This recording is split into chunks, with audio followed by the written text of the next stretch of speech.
2014 నుంచి 18 వరకు, 2018 నుంచి 2023 వరకు, అంటే ఒక దశాబ్ద కాలం రాష్ట్ర విభజన జరిగిన తర్వాత 2014లో ఆనాడు టిఆర్ఎస్ పార్టీ అధికారంలోకి వచ్చిన తర్వాత కాంగ్రెస్ పార్టీకి సంబంధించినటువంటి జెండాని భుజానేసుకొని అనేక ఇబ్బందులు ఉన్నప్పుడు కూడా తట్టుకొని నిలబడి కాంగ్రెస్ పార్టీ కోసం నిటారుగా నిలబడి పోటీ చేసి పోరాటం చేసిన ఏ ఒక్క నాయకుడు కూడా ఈ ప్రభుత్వం వదిలిపెట్టదని చెప్పడానికి నేను చాలా స్పష్టంగా ఈ సభని ఉపయోగించుకొని సందేశం ఇస్తా ఉన్నాం. మిత్రులను ఆలోచన చేయండి. ఈరోజు మనం అధికారంలో ఉన్నాం. అధికారంలోకి ఎందుకు రావాలో కూడా మనం స్పష్టంగా చెప్పాం.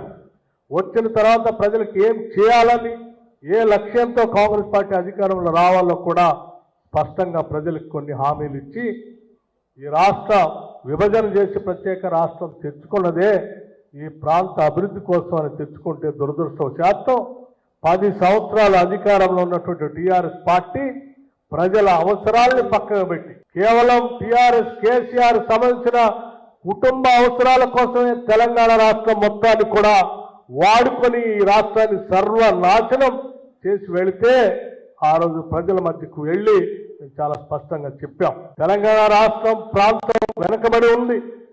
ఈ వెనకబడినటువంటి ప్రాంతాన్ని అభివృద్ధి చేసుకోవడం కోసమే మనం ప్రత్యేక రాష్ట్రం కావాలనుకుంటే సోనియా గాంధీ గారి నాయకత్వంలో తెలంగాణ రాష్ట్రం ఇచ్చాం.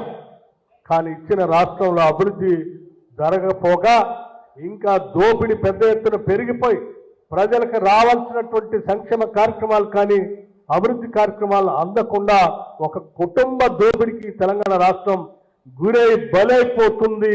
ఈ ప్రాంత ప్రజల్ని కాపాడాలి అని చెప్పి కాంగ్రెస్ పార్టీ నాయకత్వం ఆ రోజు పిలిపిస్తే అనేక ఇబ్బందులు ఉన్నప్పుడు కూడా ప్రతి కార్యకర్త కూడా బయటకు వచ్చి ఈ రాష్ట్ర ప్రజల కోసం పోరాటం చేశారు. మీరు ఈ పోరాటం చేసిన ఏ కార్యకర్తను కూడా వదిలిపెట్టం.